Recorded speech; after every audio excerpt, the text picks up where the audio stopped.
Médicos, ¿cuál es tu historia más sorprendente en la que un paciente se presentó con síntomas leves, pensando que no era nada, y resultó ser una situación seria de vida o muerte? Mi papá se despertó una mañana con un dolor de espalda severo, a pesar de no haber hecho nada extenuante en las semanas o días previos. Mi madre se preocupó mucho y finalmente se mostró decidida en cuanto a que él tenía que ir al médico, a pesar de haber pospuesto la visita durante años, incluso para un chequeo de rutina. En esa cita, se descubrió que tenía una costilla rota debido a un tumor enorme en la columna, así como tumores alrededor de las nalgas, pelvis y la parte superior de la espalda. Fue diagnosticado con cáncer de pulmón en etapa 4. Después de 5 años y 100 tratamientos, todavía sigue luchando. Entre mis otros trabajos, realicé exámenes físicos administrativos para mi empleador durante décadas. Esto sucedió hace más de 2 décadas. A los pacientes se les realizaba una radiografía de tórax y algunos análisis de laboratorio básicos antes de ser atendidos. Recibía un informe de rayos X que decía que el mediastino del paciente parecía un poco ancho y que debería considerar una tomografía computarizada para evaluar si había un aneurisma de la aorta. Ups, llamé al paciente, a quien nunca había visto. No tenía ningún dolor en el pecho y se sentía como siempre. Pero aceptó que le hicieran una tomografía computarizada del tórax. Por alguna razón, Radiología no realizó una tomografía computarizada de tórax, completa como se había ordenado, sino una limitada al arco aórtico e inferior. La aorta y el mediastino eran normales, pero el informe de la tomografía computarizada mencionó algunos varamientos menores que se extendían desde el hilio izquierdo del pulmón hacia el lóbulo superior izquierdo, lo cual no se mostró en la tomografía computarizada debido al examen limitado. De acuerdo, llamé al paciente, a quien todavía no había visto, y le expliqué lo que mostraba la tomografía computarizada. Al ser interrogado, dijo que había tenido un dolor leve en el área de la escápula izquierda, detrás del hombro, un año antes, y que había visitado una clínica en un hospital diferente donde le habían hecho una serie de radiografías y no pasaba nada. El dolor en la parte superior de la espalda y los hombros no había cambiado realmente durante el año transcurrido y se había acostumbrado a ello, las vicisitudes del envejecimiento. Así que volví a solicitar una tomografía computarizada de tórax y le pedí a Radiología que la realizara según lo ordenado, lo cual hicieron unos días después. Ups. La tomografía computarizada completa mostró un tumor de Pancoast en el vértice, parte superior del pulmón izquierdo, que se había extendido hacia la pared torácica y destruido segmentos de varias costillas posteriores, lo que explicaba el dolor que tenía el paciente. Esto es algo muy malo. Volví a llamar al paciente, cuya cita para verme no era hasta dentro de varias semanas, y necesitaba saberlo. Se tomó sorprendentemente bien la mala noticia. Obtuvo copias de la tomografía computarizada y se dirigió a un hospital oncológico local para recibir más evaluaciones y tratamiento. En realidad, nunca lo vi. Soy enfermera, no médico, pero hace años vino un hombre pidiendo un medicamento para ayudarlo a dejar de sudar. Dijo que había tenido dolor de garganta durante aproximadamente una semana. Fue a una clínica ambulatoria. Le diagnosticaron faringitis estreptocócica y le recetaron antibióticos. Pero estaba tan sudoroso que solo quería un descanso. Parecía pálido y, de hecho, estaba sudoroso, así que lo llevamos de regreso y le hicimos algunos análisis de sangre. Su recuento de glóbulos blancos fue el más alto que jamás haya visto. Y le diagnosticaron leucemia. Lo enviamos a otro hospital para recibir tratamiento inmediato. Pero nos informaron que murió literalmente horas después de llegar. Increíblemente triste, no podía creerlo. La esposa del paciente llamó. El paciente presentaba una temperatura de 36,7 grados. No había ningún otro síntoma. Le expliqué que esta temperatura era normal. Pero la esposa afirmó, eso es fiebre para él. Dijo que tenía la sensación de que algo no iba bien, a pesar de la ausencia de otros síntomas. Le respondí que respetaba su preocupación y que, si sentía que algo no estaba bien, debería llevarlo a urgencias para que lo revisaran. El médico de urgencias llamó 4 horas más tarde y explicó que habían hecho todo lo posible por él. Pero lamentablemente falleció a causa de una sepsis, aunque aparentemente se encontraba bien cuando llegó. su condición empeoró rápidamente. Esta experiencia me hizo comprender que realmente no podemos evaluar a alguien de manera completa a través de una llamada telefónica. Todavía estaba en la escuela y no estuve presente en la admisión inicial de este paciente, sino en su seguimiento clínico. Sin embargo, el paciente era un hombre sano de unos 50 años que experimentó una hemorragia nasal prolongada después de una larga caminata. La hemorragia no cesaba, por lo que acudió a urgencias para someterse a una cauterización, un procedimiento que ocurre con frecuencia. A pesar de ello, se le realizó una tomografía computarizada como parte del protocolo, y durante este proceso se descubrió que tenía un tumor en el útero que medía más de 20 centímetros y que afectaba su riñón derecho. Inmediatamente, lo remitieron a un hospital académico de prestigio, donde un cirujano oncológico especializado realizó una extracción exitosa. ¿Lo sorprendente? El tumor se extirpó por completo sin necesidad de dañar el riñón.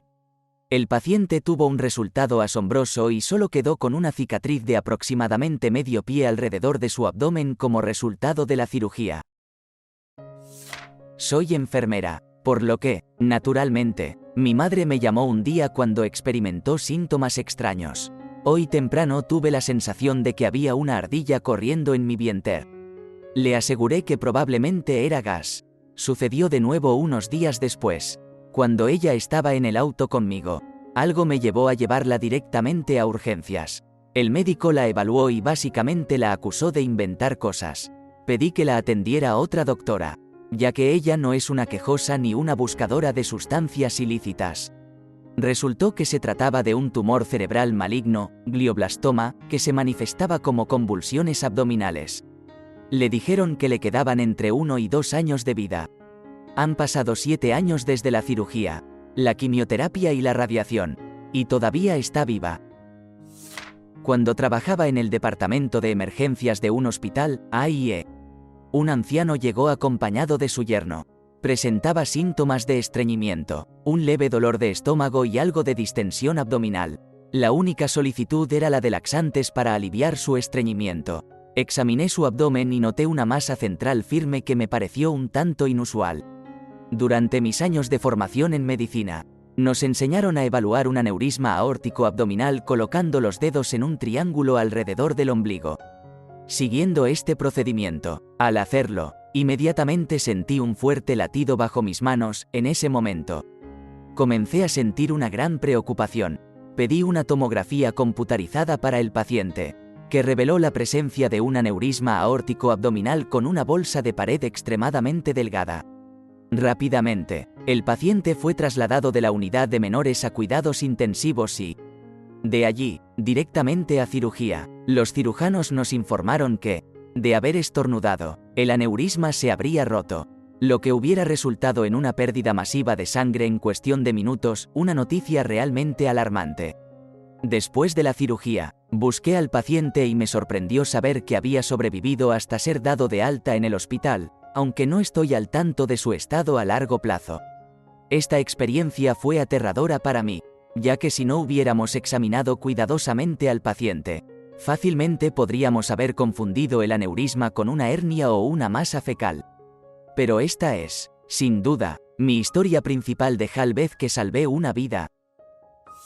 Yo era el paciente. Mi mamá continuamente me llevaba al médico porque me quejaba constantemente de dolor de barriga. Recién había empezado la escuela.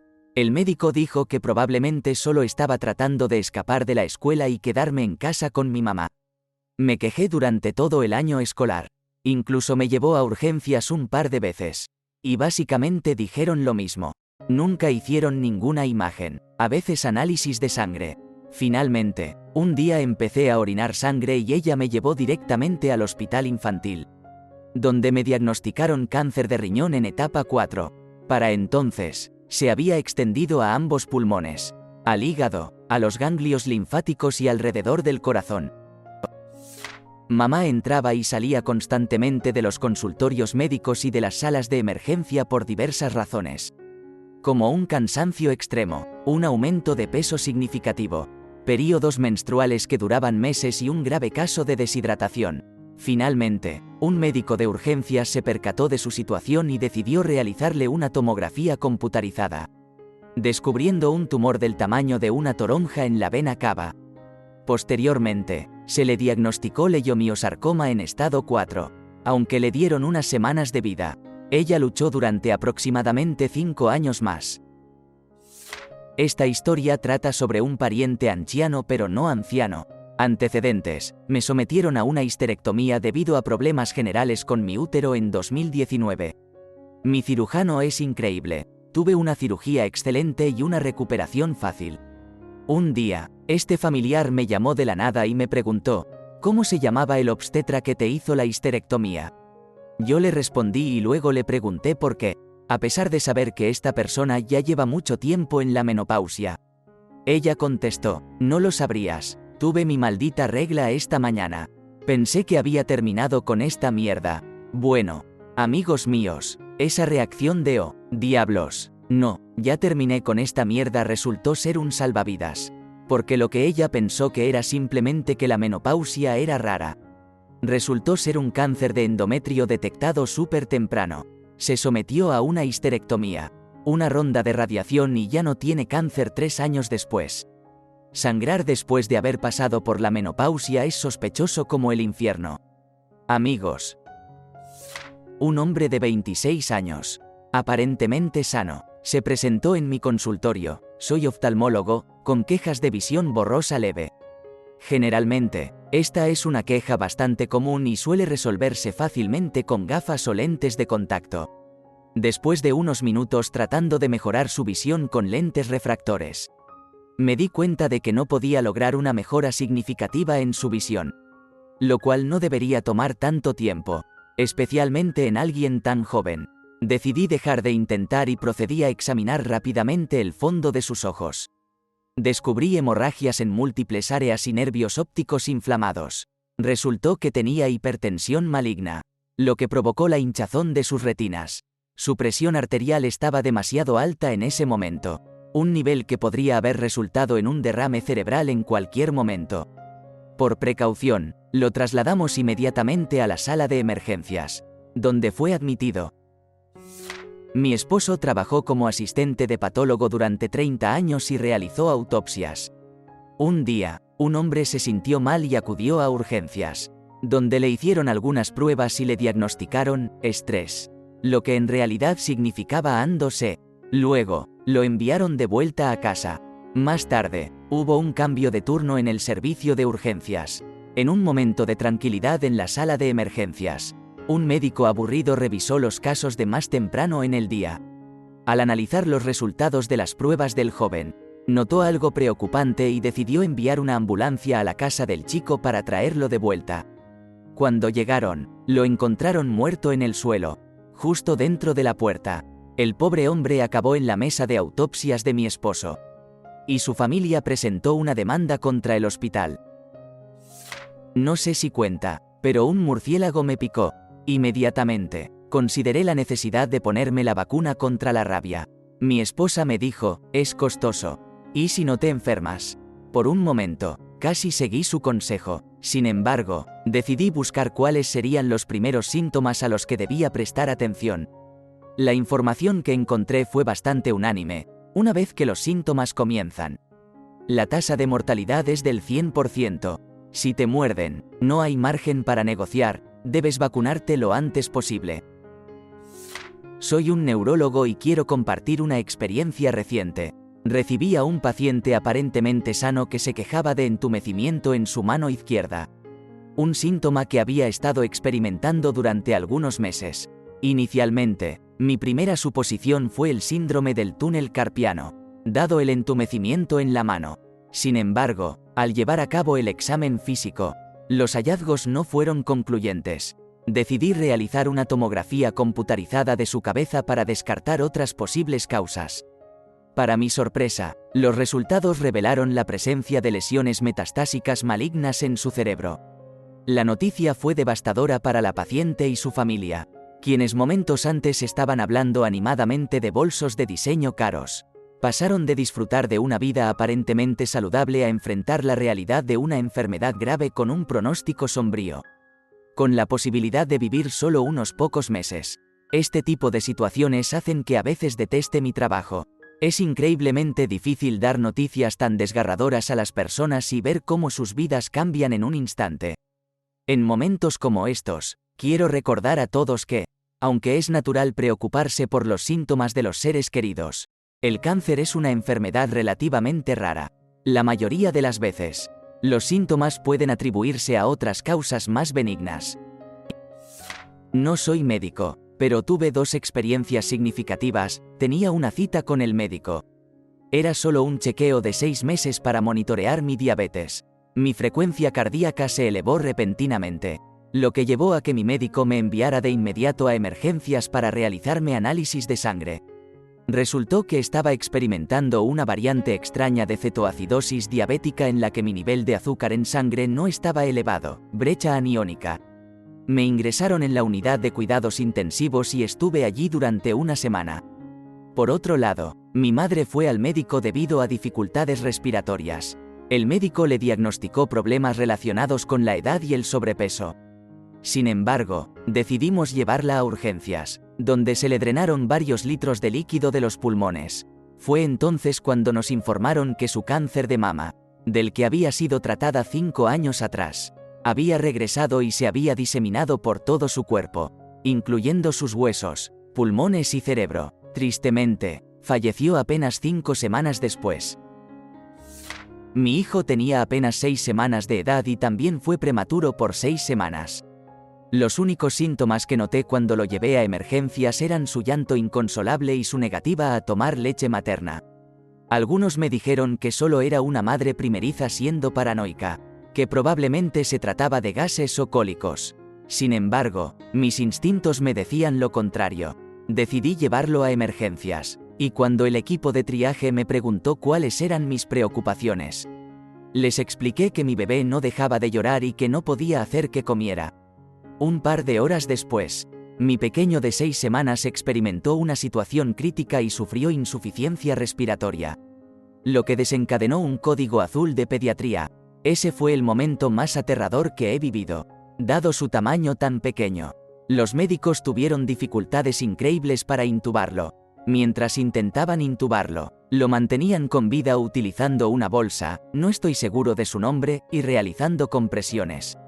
El diagnóstico llegó tarde, revelando que mi hijo tenía estreptococo del grupo B, sepsis y meningitis bacteriana. Si no lo hubiera llevado a emergencias en ese momento y hubiera esperado, mi hijo no estaría vivo hoy. Así que, sí, es esencial escuchar tus instintos, porque los tienes por una razón.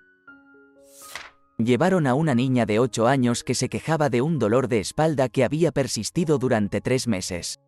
Varios médicos diferentes le habían recetado analgésicos en vano. Después de aproximadamente 5 minutos, le pregunté si tenía algún problema para ir al baño, y ella mencionó que hacía espuma al orinar. El diagnóstico fue cáncer de hueso. Afortunadamente, se recuperó por completo, y según lo que sé, ahora tiene 20 años. Sin embargo, hasta el día de hoy, sigo lamentando el hecho de que había estado sufriendo durante 3 meses. Y ningún otro médico se había molestado en hacer más preguntas acerca de por qué una niña de 8 años tenía un dolor tan intenso en la espalda. No soy médico, solo puedo hablar por mí mismo. Además, realmente no sé si se puede considerar una situación de vida o muerte. Había sido diagnosticado con síndrome posconmoción cerebral y ya me habían realizado una resonancia magnética. No había nada fuera de lo común. Sin embargo, un día, aproximadamente un mes después, me levanté y, de repente, me desmayé. Consulté a mis médicos y todos estuvieron de acuerdo en que probablemente se trataba de algo puntual y que estaba bien para viajar. Pero aún así pensaron que, por precaución, debería realizarme otra resonancia magnética cuando regresara. Pasé unas semanas fantásticas viajando, lo cual incluyó muchas actividades deportivas y al aire libre. Luego regresé y fui a hacerme la exploración, esta vez con contraste. En ese momento, honestamente, sentí que estaba perdiendo tiempo y dinero. Así que, imagínense mi sorpresa cuando los resultados mostraron que tenía un tumor cerebral. Más tarde descubrí que las personas con el tipo de tumor cerebral que se sospechaba que tenía tienden a manifestarlo mediante convulsiones. Simplemente tuve la mía en una zona inactiva. por lo que nunca experimenté ningún síntoma. Desde entonces me lo han extirpado y estamos esperando los resultados de la histopatología. Como residente, un día llegó alguien a la clínica en busca de atención médica de rutina tras el fallecimiento de su hermano mayor. Su motivo de visita era claro: quiero cuidar mejor mi salud. Al examinarlo, noté que tenía un poco de sangre en una servilleta y decidí pedir que le examinaran la boca. Fue entonces cuando noté que le faltaban varios dientes y que tenía una masa enorme en las encías. Inmediatamente lo remitimos al otorrinolaringólogo, quien confirmó que se trataba de cáncer oral. Finalmente, este paciente tuvo que someterse a una serie de procedimientos médicos, incluyendo una mandibulectomía, resección de la mandíbula, una glosectomía, extirpación de la lengua, e incluso una disección del cuello y una laringectomía. Lo acompañé de manera periférica en el servicio de consultoría, hasta que lamentablemente falleció en el hospital aproximadamente un año después. La cruel ironía de toda esta situación se hace aún más evidente cuando me pregunto si él habría tenido una mejor calidad de vida en su etapa final si nunca me hubiera molestado en examinarlo y simplemente hubiera seguido su curso natural. Estos eventos son solo más razones para concienciar sobre los peligros del tabaco y el alcohol, ya que el 80% de los casos de cáncer oral se atribuyen a su consumo. Y para promover una dieta rica en alimentos vegetales. Mi esposo fue a urgencias con dolor en el hombro, que se lo había torcido unos días antes. Lo enviaron a casa con codeína y le dijeron que regresara si no mejoraba. Pero no fue así. 3 días después, regresamos. En esta ocasión, los rayos X no mostraron nada, así que le hicieron un electrocardiograma. En cuestión de segundos, los médicos estaban corriendo para insertar cánulas y realizar otros procedimientos. Finalmente, lo trasladaron a otro hospital directamente al laboratorio de cateterismo, donde le quitaron 5 coágulos de un lado de su corazón y un coágulo masivo, que podría considerarse el creador de viudas. Del otro lado, además, le insertaron 2 stents. El cardiólogo admitió que no sabía cómo sobrevivió mi esposo y dijo que probablemente le quedaban 1 o 2 minutos de vida. Ahora, 12 años después, todavía está aquí, habiendo sobrevivido incluso a otro ataque cardíaco 4 años después del primero, que ocurrió durante el Donington Monsters of Rock Festival. Un hombre afortunado y una esposa eternamente agradecida. La historia de mi mamá. Mi madre llegó a la sala de emergencias, caminando desde su casa, con un hacha incrustada en la nuca. Su esposo había intentado matarla, y ella sabía que le había golpeado en la cabeza, pero desconocía que el hacha se encontraba en la parte posterior de su cráneo. Estaba evidentemente en estado de shock. Afortunadamente, sobrevivió, y su esposo fue a la cárcel, lo cual es una buena noticia. Estaba en la sala de urgencias, observando cómo un médico entrenaba a un grupo de médicos pediatras. De repente, un hombre desaliñado con un traje viejo y arrugado, claramente sin hogar, entró quejándose de un malestar inespecífico.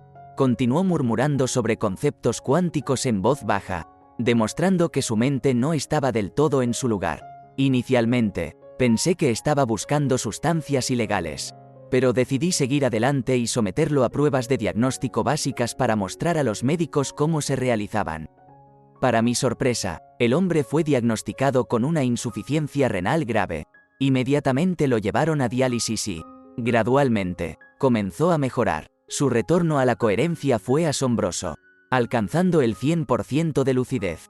Lo que descubrimos después fue realmente sorprendente. Resultó que este hombre, que parecía un indigente desorientado, era en realidad un profesor y experto en mecánica cuántica. Estaba viajando en tren a una conferencia cuando su insuficiencia renal lo afectó, dejándolo confundido. Descendió del tren en una parada aleatoria y estuvo deambulando por las calles durante meses en ese estado de confusión. Increíblemente, logró sobrevivir a pesar de las circunstancias. Una historia realmente impactante.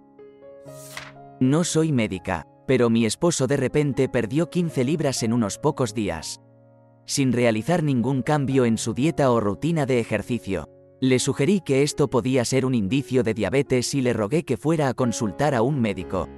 Finalmente, después de una semana, accedió, pero para ese momento ya estaba extremadamente delgado.